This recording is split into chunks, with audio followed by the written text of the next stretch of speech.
Hey, everybody. Bud and Kevin, or Kevin and Bud, back with the 12-2 podcast. Back again. Trying to get our minds renewed, right? Correct. Transformation comes through renewal of the mind. That's it. That's why we do what we do. That's why we believe that firmly. We really do. And it's so critically important for us to help us decipher and see what really is truth. Oh, most definitely. So, what have you been up to? Well, just kind of working on messages and stuff like that, and introducing a new series we're going to do probably in September. We're going to start in September on, right now I think I'm going to call it The Bible and Your Vote. Okay. And we're going to look at each Sunday, major issues and what the Bible says about each of those. Okay. And give people plenty of time to hear that, right? And hopefully it makes a difference, because early voting, right? There's no longer do we have election day, right? We've got election months. Election month or season, we need a preseason and a postseason and all that. Which I guess these days there is a postseason, right? Because votes ever get. You remember, how many times do we remember when we were kids, teenagers, young adults? We would know that night pretty much everybody who won everything. Exactly. Yeah. And did we, with all the technology and everything, have we gotten so much worse that we can't get that right in time? We're regressing. It's hard to collect all the votes, and dead people aren't very good at voting on time. That's true. It's kind of hard to get that vote where it needs to be, right? Yeah. So I totally get that understanding. But anyway, crazy times. It is, and it just keeps getting wild. How many podcasts can we do a week, you think? 5 or 6, probably? Well, there are people who make a living just talking about current events every day. What a bunch of losers, right? Like us, right?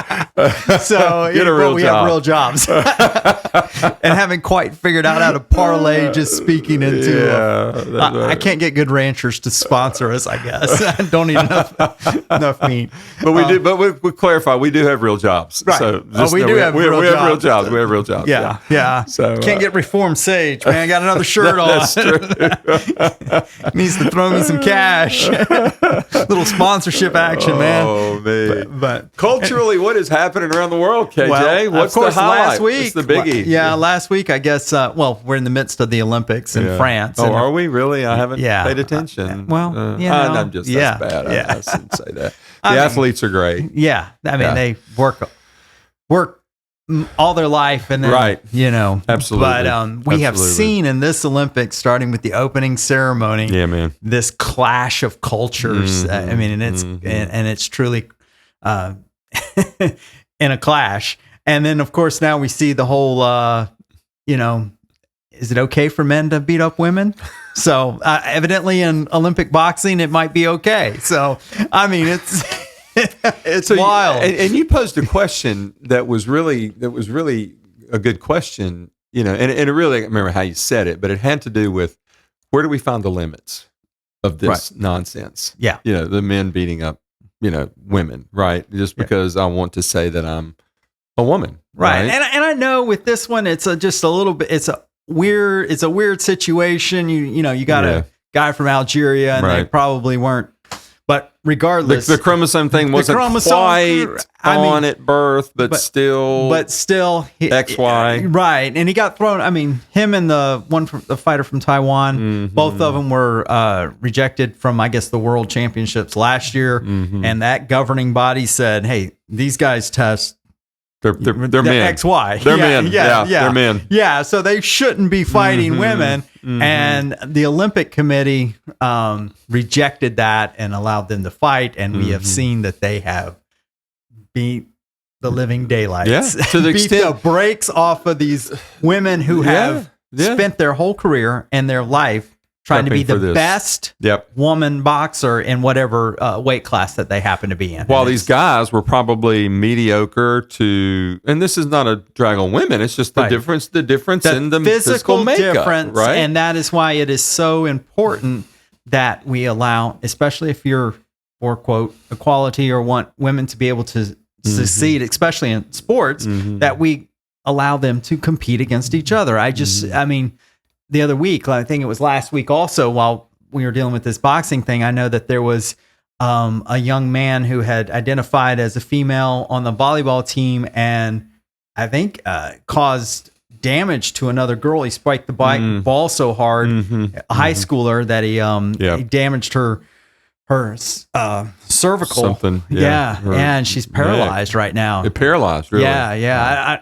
I haven't read the full article, but I think that just severe damage. So again, it's just crazy. It's kind of like the culture tells us, appease everyone unless they are a conservative follower of Jesus Christ, right? Well, something like that. And that's a little extreme. I think, no, I don't know if it's extreme, but the secular society, and we see this especially in the opening ceremony, and we'll get to that in just a second. But secular society immediately goes after Christians. Yeah, and they're okay with Muslims, they're okay with Buddhists, they're okay with Hindus, but Christians they have an issue with, and I think it's because deep down we know that that's the truth. That's the truth. Yeah, and the standard of morality that comes out of that truth limits those.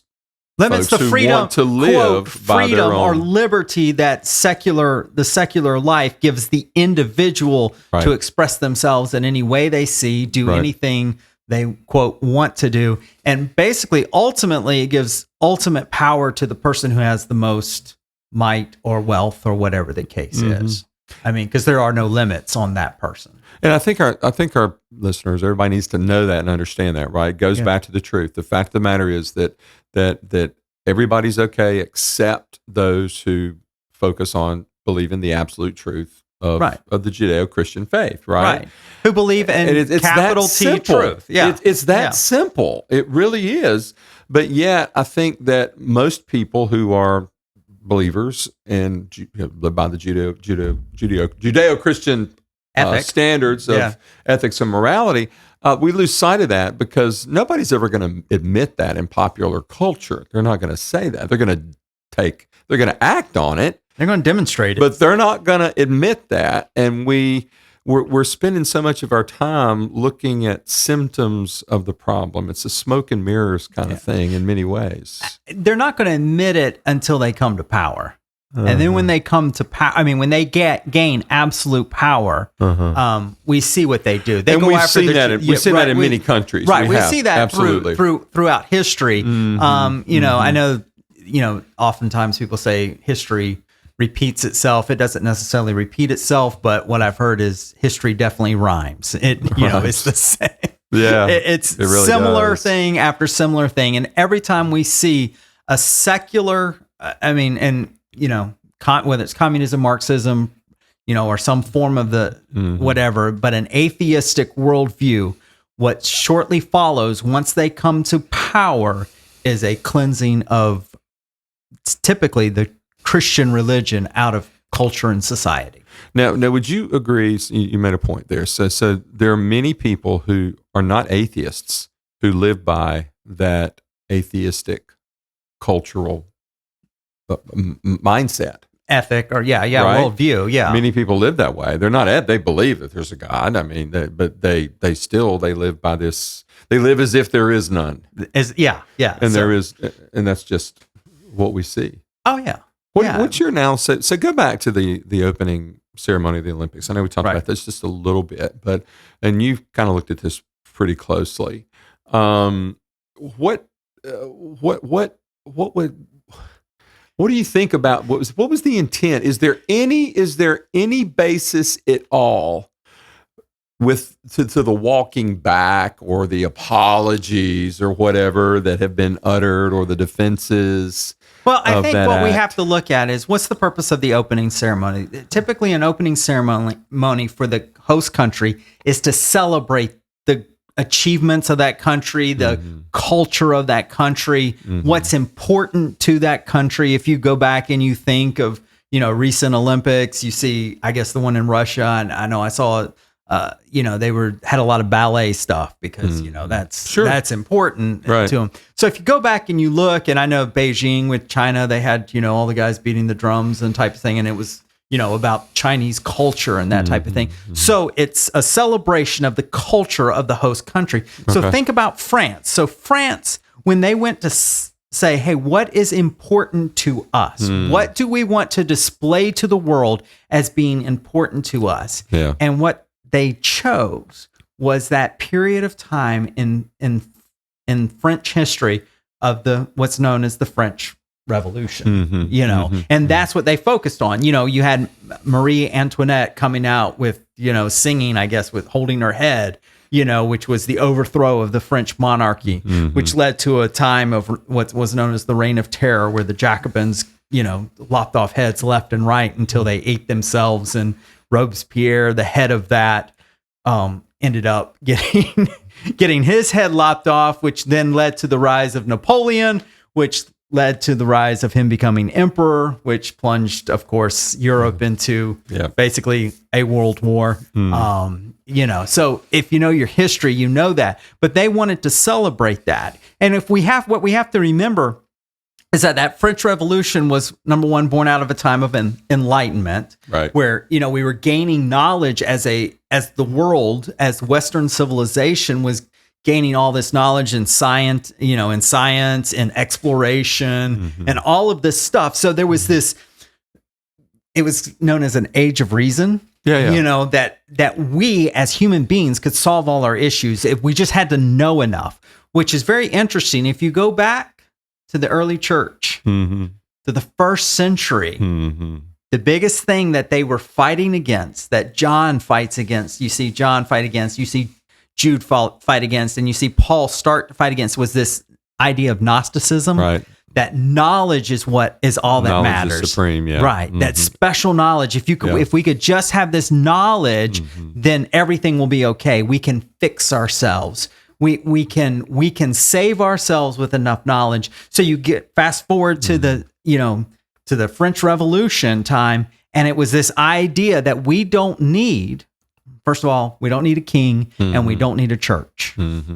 We can we can handle this, because you have to realize that there were issues within the French culture up until this point. But also remember that France at that point they had the largest population of any European country. They were on the cutting edge of art, of music, of culture, if you want to think of it.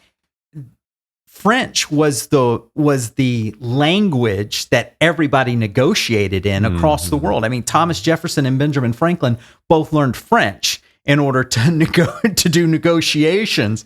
It wasn't English. What we think of English today in the world, that's what the French were. Okay. And they had the largest army. Good point. Yeah. They were the most powerful nation, but they had issues within. They had a country they had a government that was deeply in debt. The king had just spent money wildly. But this is around this is the same American Revolution. The American Revolution happens a few years prior to it. Right. So late 1700s. Britain is on the rise. France has kind of already been there.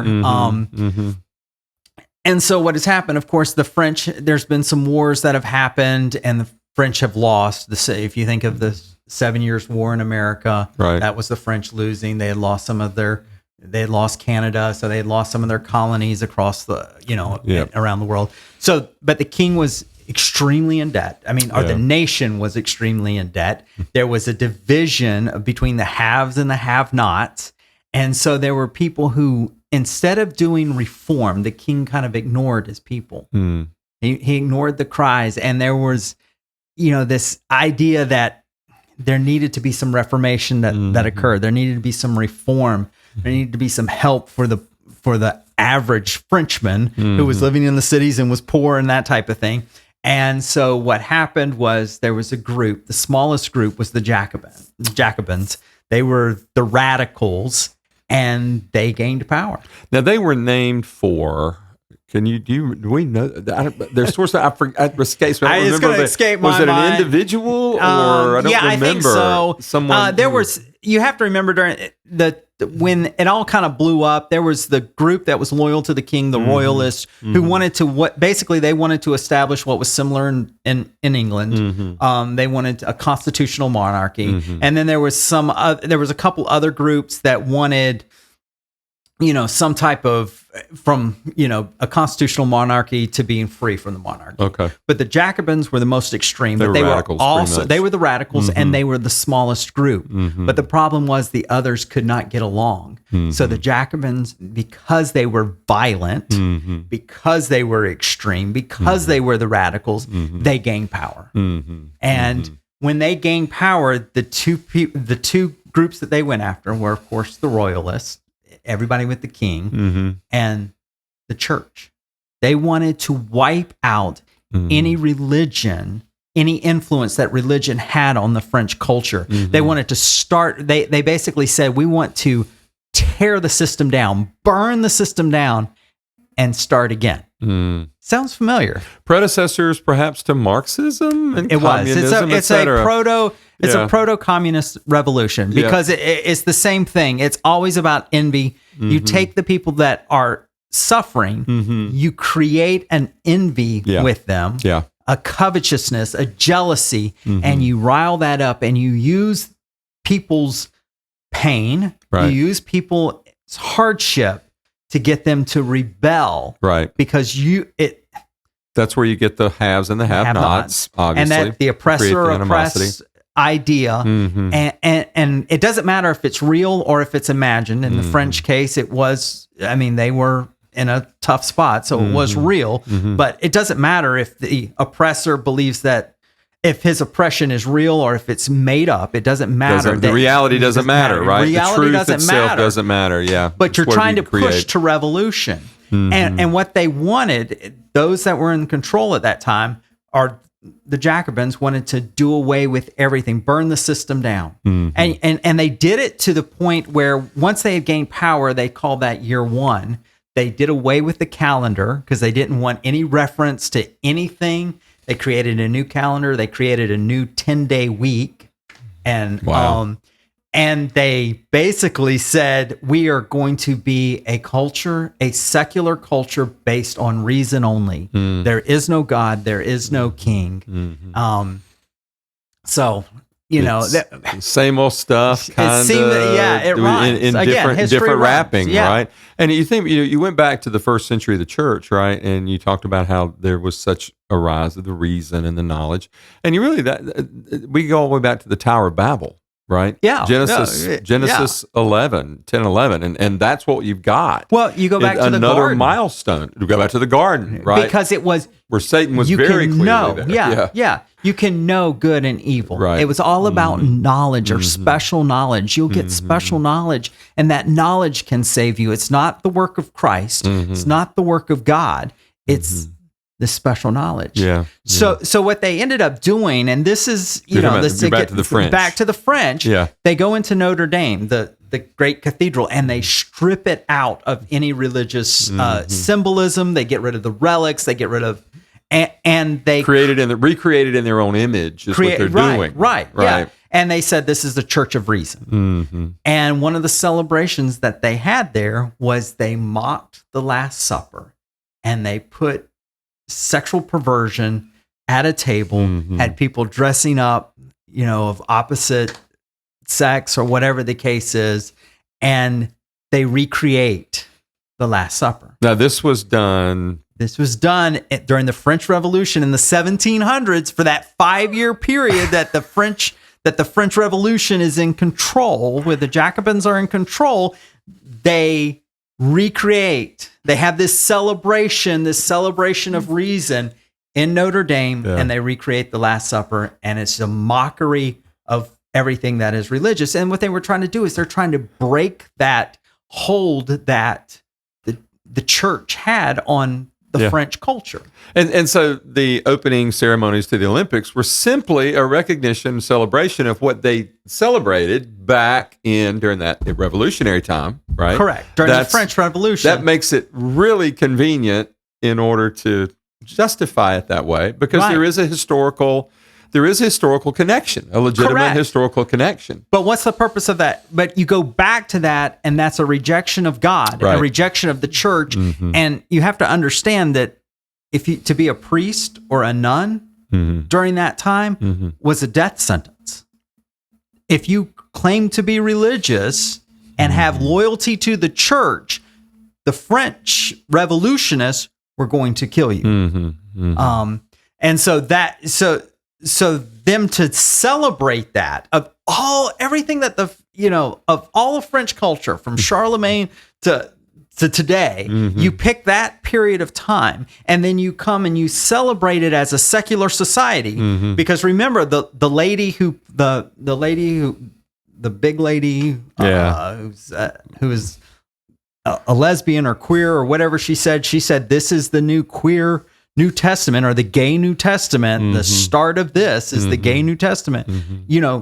They understood what they were doing. They're mocking Christianity. They're going after Christianity and saying, we don't need this. We are free from this. We are a complete and utter secular society, so much so that we don't care what you think. Yeah. And it was a mockery of a mockery of Christianity, and they knew what they were doing, and they did it on purpose. Oh, absolutely, they knew what they were doing. And of course, and then you had people like Jill Biden saying that this was spectacular, this was amazing. I don't know how we're going to top this as Americans, or whatever the case is. And I hope that we can't top, the mockery of Christ, in that way. So unbelievable. So are there limits? Are there limits to this secularist culture that is godless, that is intentionally godless? This is not just, we forget God. This is we strike God from the equation. And that is one of the subtle yet clear, if you will look historically, movements of that era of time, and therefore of that celebration, the intentionally striking of God from the attempt to especially from the public square, and we continue to see that seep into even our culture now. I think of somebody who was just protesting. I just read about the lady in New York, the mother who was protesting an abortion clinic in New York. She just got 3 years in prison for protesting, for standing outside and praying and saying that this isn't right. Yeah. She gets 3 years. The older ladies who got in trouble, the DOJ went after them, the Department of Justice, and put them in jail for I think 7 to 10 years, and they're like in their 60s and 70s. Yet you can burn a city down, destroy it, and nothing happens. Nothing happens. Yeah. But I think it's done. I honestly believe that it's done on purpose. That there is an objective there. And ultimately, the people that are in the progressive wing of the country, that are true secularists, who are true atheists, who do not believe that God has any place in their life or in culture, they want to wipe him from the face of the earth. They want no reminder of him. And unfortunately, they're the ones in power. And that's an important thing to understand. Well, we've, really empower. Yeah, absolutely. Because the influential positions in our society, academia, right? Yeah. Media, right? Government, that the secularists, the progressives, have very successfully, forget elections for a minute, think of all the bureaucracies that exist within the construct of government, right?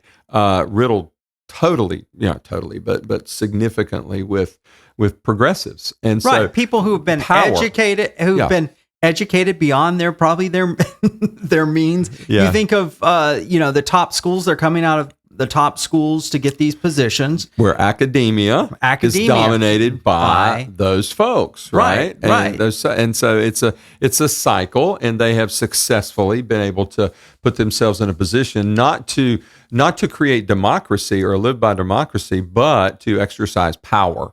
This is simply a power play. That's the point.